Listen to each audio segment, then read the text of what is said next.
नमस्कार मित्रांनो, शुभविवाह मालिकेच्या आजच्या भागामध्ये भूमीला शुद्ध आलेली असते आणि त्याच वेळेला आकाश हा भूमीची काळजी घेत असतो आणि भूमी ही लवकर रिकवर व्हावी म्हणून आकाश हा भूमीला सूप भरवत असतो. त्याच वेळेला भूमी म्हणते की आकाश नको, बस झालं आहे मला. तेव्हा आकाश म्हणतो की नाही, हे बघ, हे थोडंसंच राहिलं आहे, सगळं संपवायचं आहे, थोडंच राहिलं. असं म्हणून आकाश आता तिला ते भरवत असतो आणि भूमीला ते नको असतं. परंतु आकाशने ते सगळं काही तिला भरवून टाकलेलं असतं, त्यामुळे ते संपतं आणि आकाश भूमीचं रुमालाने तोंड पुसतो. त्यावेळेला मग भूमी म्हणते की थँक्यू, आणि तू खरंच ना खूप लबाड आहेस. हे नको नको म्हणत असतानाही बरोबर तू मला हे सूप दिलंस. त्यावेळेला मग आता आकाश म्हणतो की हो, आणि मी तेवढा लबाड नाही तर स्मार्ट आहेच, कारण तुझ्यासारख्या स्मार्ट मुलीला हे असं सूप वगैरे खायला देणं म्हणजे स्मार्टनेसच लागतो ना. म्हणूनच मी आहे स्मार्ट, असं आकाश आता तिला बोलत असतो. त्यानंतर मग आता भूमी हसत असते आणि आकाश म्हणतो की भूमी, मला ना जरा तुझ्याशी महत्त्वाचं बोलायचं होतं. मागचे 1-2 दिवस तुला जरा बरं वाटत नव्हतं म्हणून मी तुझ्याशी त्या बाबतीत काहीच बोललो नाही. परंतु मला असं वाटतंय की आता या बाबतीत तुझ्याशी बोलणं खूप गरजेचं वाटतंय मला. कारण तो आता म्हणतो की भूमी, तुला काय वाटतंय? खरंच आत्या जेन्युइन वाटते का तुला? म्हणजे आत्या खरंच बदलली असं तुला वाटतंय का? असं आकाश हा भूमीला विचारतो आणि ती गप्प होते. नंतर नीलांबरी म्हणते की हे बघ, काय ना पुन्नू, तुझी सासू आहे ना, तिच्यावर तू विश्वास ठेवू शकत नाहीस. कारण काही झालं तरीही ती मागच्या वेळेला जसा तुझा वापर केला तसाच यावेळेलाही तुझ्या त्या आकाश आणि भूमीचं मदत करण्यासाठी किंवा त्यांचं भलं करण्यासाठी तुझ्या नजरेत ती विलन ठरू शकते आणि त्यांच्या नजरेत चांगलं ठरण्यासाठी ती तुझा वापर करून घेऊ शकते. तिने मागच्या वेळेलाही हेच केलं होतं आणि आताही ती तेच करते. त्यामुळे मला असं वाटतंय की यावेळेला तू तिच्यावर अजिबात विश्वास ठेवू नकोस. कारण काही झालं तरीही तिच्यावर विश्वास ठेवण्याच्या योग्यतेची मला ती वाटत नाही. कारण कितीही काही झालं तरीही ती तुला दाखवत असली तरीही तिचे प्रयत्न हे आकाश आणि भूमीच्या दिशेनेच असणार. त्यामुळे तू जरा सावध राहा, तुला तिची साथ मिळेल असं नाही, म्हणून तिच्यावर विश्वास तू ठेवू नकोस. डोळे झाकूनपणे असं ती आता बोलत असते. त्याच वेळेला आता रागिनी येते आणि रागिनी म्हणते की साहजिकच आहे, हे सगळं तुमच्या डोक्यात येणं हे साहजिक आहे. कारण काही झालं तरीही या सगळ्या बाबतीत जे काही घडलं आहे ते मी कशाप्रकारे केलं आहे हे तुम्हाला चांगलंच कळलं आहे. त्यामुळे आता मी माझा जो काही खरेपणा आहे आणि जो माझा जेन्युइनपणा आहे तुमच्यासमोर सिद्ध करता येणार नाही मला. परंतु मी तुम्हाला एक गोष्ट नक्की सांगू शकते की या सगळ्यामध्ये मी माझ्या सुनेच्या बरोबरच आहे. माझ्या मुलाचा बदला घेण्यासाठीच मी हे सगळं करते. त्यावेळेला मग आता रागिनी म्हणते की आता तुमचा विश्वास बसण्यासाठी एक गोष्ट मात्र मला करता येईल. रागिनी आता तिकडचं जे समोरचं फ्लॉवर पॉट असतं ते येते आणि निलांबरीच्या हातात देते आणि म्हणते की हे घ्या, हे घ्या, हे घ्या ही फुलदाणी आणि घाला माझ्या डोक्यात. घाला म्हणजे तुमच्या जीवाची शांती होईल. कारण तुम्हाला असं वाटत असेल की मी खरं बोलते आहे किंवा खोटं बोलते आहे ना, मग तुम्हाला जेव्हा पटेल की मी खरं बोलते आहे तेव्हा मात्र तुमचे डोळे उघडतील ना. घ्या, बघताय काय, घ्या ना, घ्या हे आणि घाला माझ्या डोक्यात. म्हणजे इथेच तडफडून तडफडून माझा मृत्यू होऊन जाऊन दे. काही झालं तरीही तुम्हाला त्याशिवाय जीवाला शांती मिळणारच नाही ना. तुमच्या जीवाला ते पटणारच नाही की मी माझ्या मुलासाठी आणि माझ्या सुनेसाठी हे सगळं करते आहे. असं म्हणून आता रागिनी ही तिला पूर्णपणे सांगत असते की माझा जीव घ्या. परंतु या सगळ्यामुळे आता नीलू खूप घाबरलेली असते. नीलू म्हणते की नाही नाही नाही, असं करू नका. अहो, असं मी काहीच करू शकत नाही. प्लीज तुम्ही ते बाजूला ठेवा ना, मला भीती वाटते याची. असं म्हणून आता नीलांबरी ही तिला लांब लांब पळत असते. त्यावेळेला मग रागिनी म्हणते की काय झालं, तुम्हाला तर आता माझ्यावर शंका येत होती ना, मला म्हणत होतात की हे सगळं जे काही करते ते नाटक करते मी, मग आता काय. असं म्हणून ती आता गप्प बसवते आणि आकाश आता भूमीला म्हणतो की भूमी, बोल ना, तुला काय वाटत आहे की खरंच हे सगळं नाटक आहे का, की तुला खरंच विश्वास बसतो आत्यावर, असं आता तो विचारत असतो. भूमी म्हणते की आकाश, हे बघ, जे काही घडलं आहे ना त्यावर खरं तर माझा विश्वासच बसत नाही आहे. म्हणजे माझ्याबरोबर ज्या गोष्टी घडल्यात ना त्यावरून मला आता असंच आठवतं आहे की मला खूप त्रास होत असताना त्या मला वाचवत होत्या. खरं तर घरामध्ये कोणीच नव्हतं. तिथे पौर्णिमा आणि आई होती आणि आत्याच होत्या. हवं असलं तर त्या मला बोलू शकल्या असत्या की बाबा मी घरातच नव्हते किंवा काही, त्यांनी मला जर वाचवायचं नसतं ठरवलं तर मग त्यांनी मला नसतं वाचवलं. परंतु त्या क्षणाला त्यांनी वाचवलं. मग आता आकाश म्हणतो की हो, मलाही तेच वाटतंय की आत्याचे आपल्यावर खूप उपकार आहेत. त्यांनी तुझाच नाही तर आपल्या बाळाचा देखील जीव वाचवला आहे. त्यामुळे काही झालं तरी इतक्या आपण आत्याचे उपकार विसरू शकत नाही. तेव्हा मग भूमी म्हणते की हो आकाश, मलाही तेच म्हणायचं आहे की जर त्यांच्या मनामध्ये सुडाची भावना असती की मला त्रास व्हावा असं त्यांना वाटत असतं, तर मात्र त्यांनी आपल्याला मदत केली नसती. परंतु त्यांनी आपल्याला मदत केली आहे. ह्या सुडाच्या भावना बाजूला ठेवून तिने तुझ्या बाबतीत चांगलं केले आणि ती धावत पळत तुला या हॉस्पिटलपर्यंत घेऊन आली. म्हणून मला असं वाटतंय की यावेळेला आत्या जेन्युइन आहे आणि तिच्या मनामध्ये जे काही राग होते, जे काही अगोदरची आत्या होती, ती आता ही नाही राहिली आहे. ही वेगळीच आत्या आहे असं मला वाटतंय, असं आकाश आता तिला बोलत असतो. त्यावेळेला आता भूमी ही गप्प बसलेली असते. भूमी म्हणते की हो आकाश, मलाही यावेळेला आत्यावर विश्वास ठेवावासा वाटतोय, कारण ती जे काही वागते ना ते मला खरं वाटतंय, असंही आता ती सांगत असते. शिवाय त्या जे काही वागतात ते आपल्याला दाखवूनही देत नाहीत. म्हणजे मी चांगलं वागते असं काही त्या दाखवूनही देत नाहीत. त्यामुळे मला असंच वाटतंय की यावेळेला आत्याचं जे काही वागणं आहे ना ते अगदी खरं खरं आहे. आणि या सगळ्या गोष्टींमध्ये आता आकाश आणि भूमीला बरं वाटलेलं असतं, कारण रागिनी आत्या ही खरी आहे ही तिला पटत आलेलं असतं. त्यानंतर इथे रागिनी म्हणत असते की काय झालं नीलांबरीताई, तुम्ही गप्प कशाला बसलात? अहो घ्या ना हे आणि घाला ना माझ्या डोक्यात. तेव्हा मग रागिनीला ती म्हणते की नको नको, तुम्ही असं काही बोलू नका, ठीक आहे. परंतु तरीही रागिनी ही तिचा पिच्छा सोडत नसते. रागिनी ही तिचा हात धरते आणि म्हणते की घ्या घ्या लवकर. त्यावेळेला आता पौर्णिमा येते आणि म्हणते की एक मिनिट प्लीज, जरा तुम्ही दोघीही थांबा. असलं काहीही करण्याची गरज नाही आहे. आता ती रागिनीच्या हातातून तो फ्लॉवर पॉट घेते आणि बाजूला ठेवते आणि म्हणते की प्लीज आई, हे सगळं काही करू नका. माझा तुमच्यावर आता विश्वास बसलाय. तुम्ही असं हे जर सगळं करताय ना, ते माझ्या अभिजितसाठी करताय, ह्याच्यावर आता माझा पूर्णपणे विश्वास बसलाय. नीलांबरीचा हात धरत आता पौर्णिमा म्हणते की आई एक मिनिट थांब. मला कळतंय की आता जे काही आई बोलल्यात ना ते खरं आहे आणि मला त्याच्यावर विश्वास बसतोय. आता लगेच रागिनी म्हणते की बरं झालं, तुझा योग्य वेळेवर विश्वास बसला. आता माझं एकच फक्त या आयुष्याचं ध्येय आहे, ते म्हणजे त्या भूमी आणि आकाशला कायमचं संपवणं. काही झालं तरीही मला त्या आकाशला यावेळेला काही करून सोडायचं नाही आहे. खरं तर हे सगळं मी जे केलं आहे ते माझं सगळं प्लॅनिंग होतं. सगळं मी प्लॅनिंगनुसार अगदी व्यवस्थित चालवून आणलं होतं. अगदी बरोबर आकाश माझ्या ट्रॅपमध्ये फसत गेला होता आणि तो जसा जसा फसत होता तसा तसा मला खूप आनंद होत होता, कारण काही झालं तरीही आकाश हा मला काही करून या घरात घेऊन यावा असंच सगळं माझं फुल प्रूफ प्लॅनिंग होतं. म्हणून मी जागोजागी व्यवस्थित गोष्टी मॅनेज करून ठेवल्या होत्या, जेणेकरून आकाश हा माझ्यापर्यंत पोचण्याच्या आधीच त्या गोष्टी मी बाजूला जाव्या आणि त्याच्या मनामध्ये ती सल राहावी. आणि त्याच्यासाठीच मी या गोष्टी करत आली आहे, असं रागिनी म्हणत असते. रागिनी पुढे त्याला सांगते की आकाशला त्या दिवशी एक सेम दिसणारी डेड बॉडी ही मीच दाखवायला सांगितली होती, कारण ती बॉडी बघितल्यानंतर आकाशच्या लक्षात आलं असतं तर ती आत्या आहे का, कारण त्यावेळेला मी गायब होते आणि मी त्याला कुठेही सापडत नव्हते. म्हणूनच मग ती बॉडी बघण्यासाठी तो आला होता. तेव्हा माझ्यासारखीच बाई होती, त्याला चक्कर आली आणि त्याला खूप गिल्ट वाटू लागलं की काही करून मला शोधायचंच आहे, असं भूत आता त्याच्या डोक्यावर मीच निर्माण केलं होतं.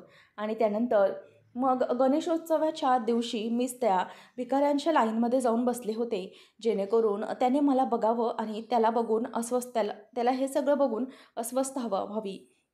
माझी अवस्था ही खूप बेकार आहे हे त्याला पटवून देण्यासाठी मी हे सगळं केलं. त्यानंतर मग मीच मुद्दाम तिथून निघून गेले होते, कारण काही झालं तरीही मला त्याला दाखवायचं होतं की मला त्याच्या हाताला लागायचं नाही किंवा मला सगळ्यांपासून दूर द्यायचं आहे. हे सगळं मला त्याला दाखवून द्यायचं होतं, म्हणूनच मी हे सगळं घडवून आणलं.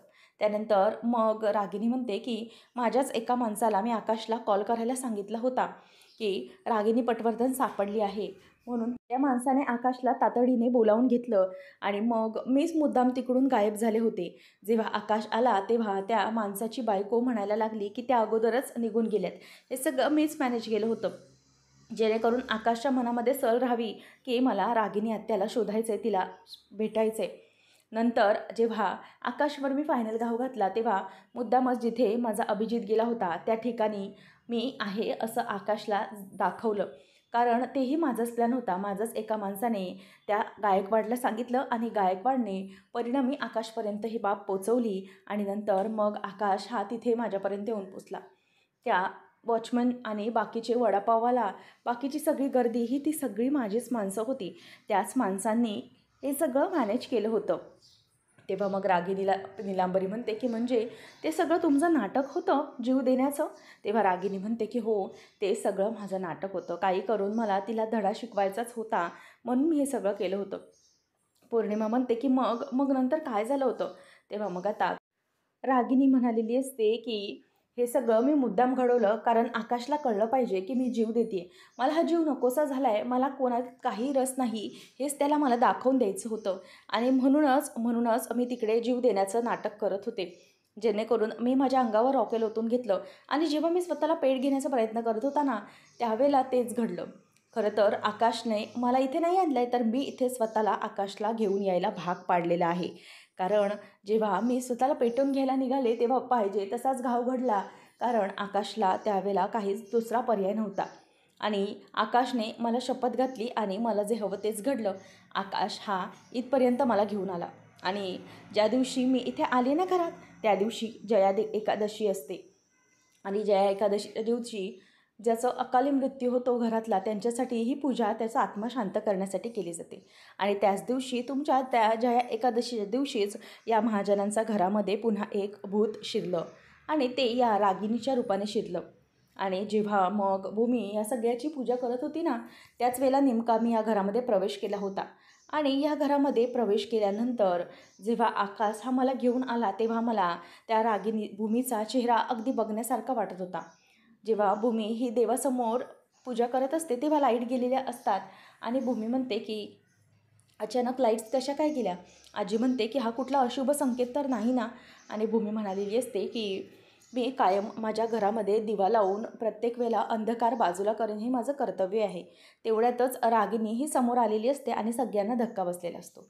तेव्हा मग आता पौर्णिमा म्हणते की म्हणजे आई, तुमचं हे सगळं नाटक होतं, त्या सगळ्या गोष्टी मॅनेज करणं, सगळ्या गोष्टी तुम्ही नाटक केल्या होत्यात. त्याच वेळेला मग आता रागिनी म्हणते की हो अगं, कारण कोणीही मला त्यावेळेला घ्यायला सांगत नव्हतं. त्यानंतर मी एक एक एक एक चांगली चांगली नाटकं सुरू केली, जेणेकरून भूमीला वाटलं पाहिजे की मी हे सगळं तिच्यासाठी चांगल्यासाठीच करते. आणि तेव्हा मी तिच्यासाठी खीर बनवली होती. तेव्हाही मी तिच्यामध्ये ते केसर टाकलं होतं, जेणेकरून मला या पॉईंटने एक गोष्ट मिळवायची होती, तिचा विश्वास मला संपादन करायचा होता. नंतर जेव्हा भूमी त्या तेल सांडलं तिथून चालत असताना तिला मी पटकन पकडलं आणि तिला घसरण्यापासून वाचवलं. तेव्हाही मला तिचा विश्वास संपादन करायचा होता, म्हणून मी हे सगळं करत होते. नंतर जे तू पार्सल चेंज करण्याचा प्रयत्न करत होतीस व्हॅलेंटाईन डेच्या दिवशी, ते पार्सल देखील मीच चेंज करू नको असं सांगितलं होतं. कारण त्यावेळेला भूमी आणि आकाशचा आनंद हा एकत्र राहिला पाहिजे असंच मला वाटत होतं. त्यांना गाफील ठेवूनच मला हे सगळं करायचं होतं. त्यानंतर मग आता पौर्णिमा म्हणायला लागते की आई, असं का केलं तुम्ही? मला वाटलंच होतं की तुम्हीच हे सगळं केलं असणार. तेव्हा मग आता लगेच नीलांबरी म्हणते की हो ना, खरं तर तुम्ही त्यावेळेला हे सगळं करायलाच नको हवं होतं. नंतर रागिनी म्हणते की हो, त्या दिवशी मी तिचा जीव पण वाचवला आहे. मग आता पौर्णिमा वैतागत्याने म्हणते की आई, खरं तर तुम्ही तिचा जीव नाही वाचवायला हवा होता. ती खोकून गुदमरून मरत तर होती, तिचा श्वास कोंडत होता, परंतु तुम्ही का वाचवलं तिला? नीलांबरीही म्हणते की हो, कायमचा आपल्या मार्गातला काटाच बाजूला झाला असताना मग तुम्ही हे कशाला केलं? तेव्हा आता रागिनी म्हणते की तेच तर तुमचा मूर्खपणा होता ना, जो आपल्याला नडणार होता. तुम्हाला कळतंय का की तुम्ही काय करणार होतात ते? तुम्ही त्या भूमीला अशा प्रकारे मारलं असतं तर तुम्हाला काय वाटतं की तुम्ही सुटला असतात का? कारण त्या दिवशी घरात आपल्या तिघींशिवाय कोणीही नव्हतं. संशयाची सुई ही सरळ आपल्या तिघींकडे वळली असती. काही झालं तरीही पोलीस हे आपल्याला घेऊन गेले असते. आणि मला तर चांगलंच माहिती आहे, तुम्हाला पोलीस घेऊन गेले असते आणि पोलिसांनी तुमच्यासमोर थर्डगिरी केली असती, तर मग तुम्ही 5 मिनिटांमध्ये पोपटासारखं बोलायला सुरुवात केलं असतं आणि हे सगळं आम्हीच केलं, हे सगळं कबूल करून टाकलं असतं. मग काय, भूमी मेली तर आपल्याला त्याचा काहीच फायदा झाला असता, तुम्हीच अडकले असतात.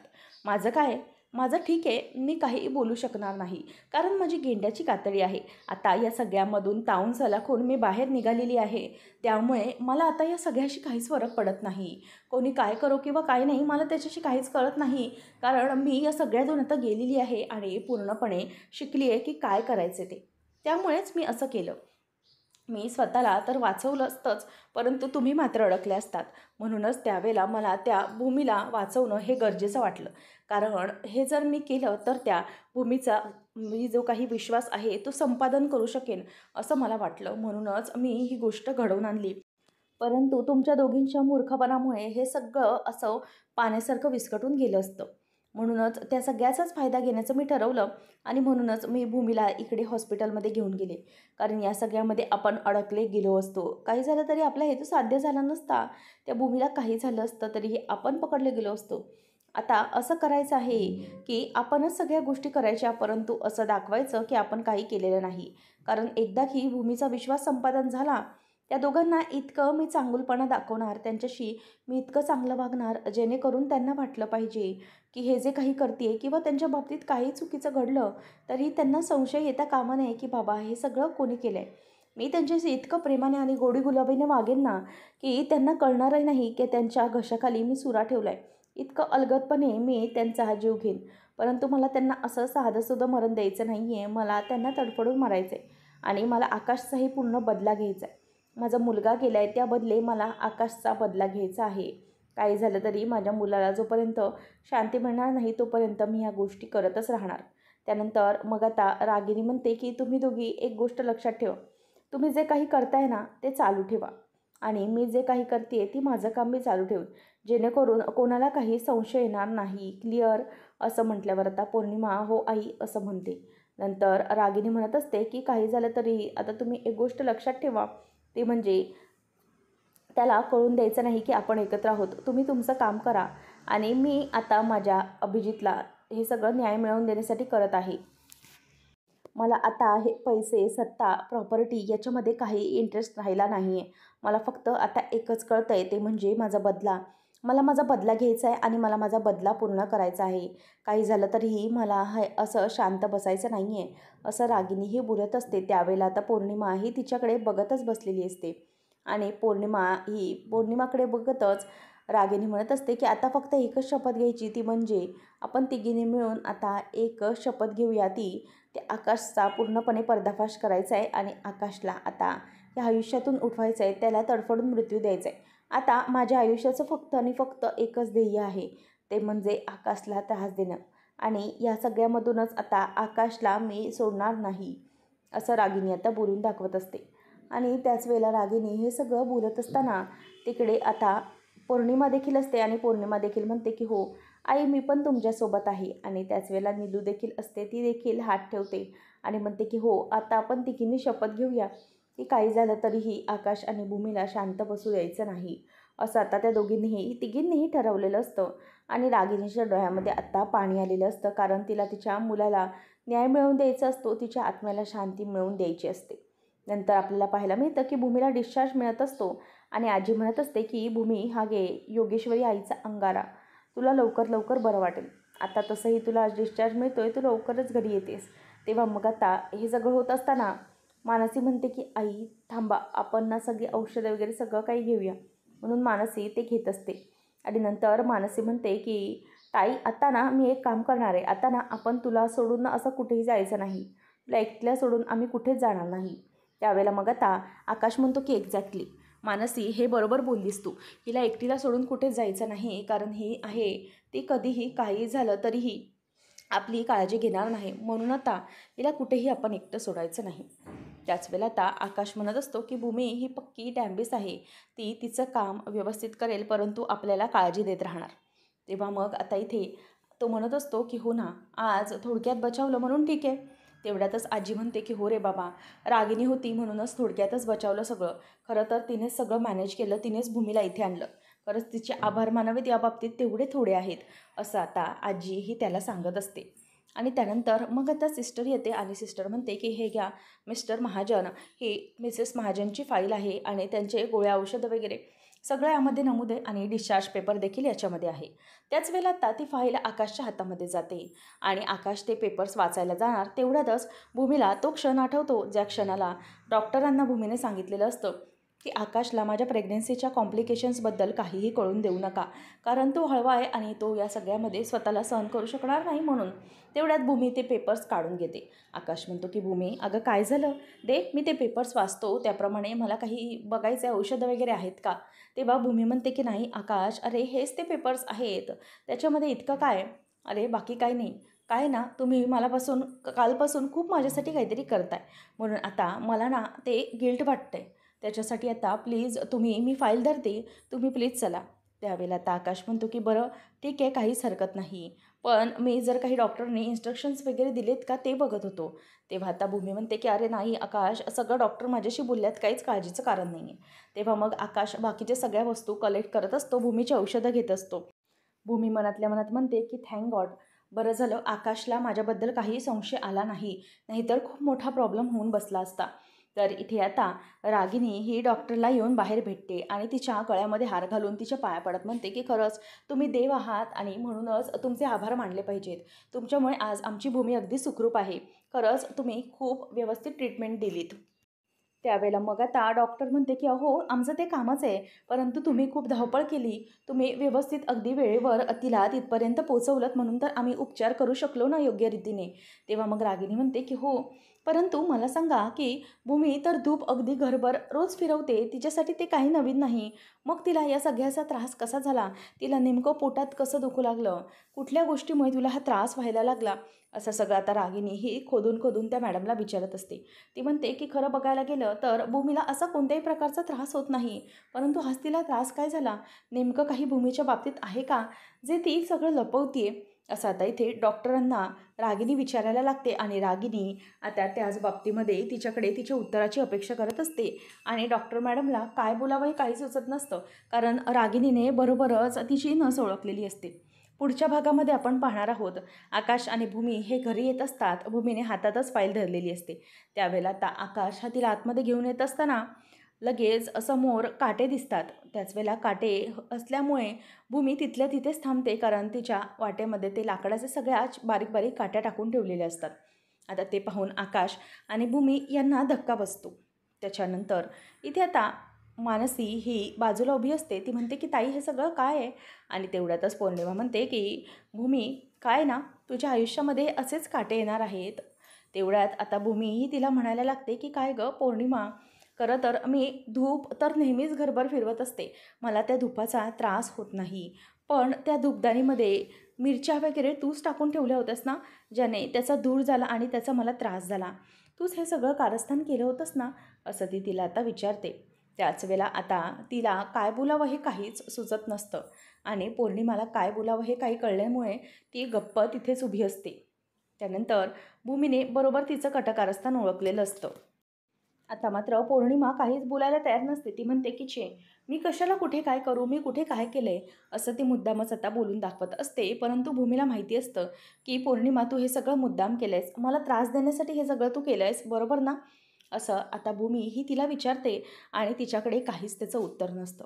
आता नेमकं रागिनी पुढे काय करणार आणि पौर्णिमाला कसं वाचवणार हे पाहणं रंजकतेचं ठरणार आहे. अशाच मालिकांच्या अपडेटसाठी आजच आपल्या चॅनलला सबस्क्राईब नक्की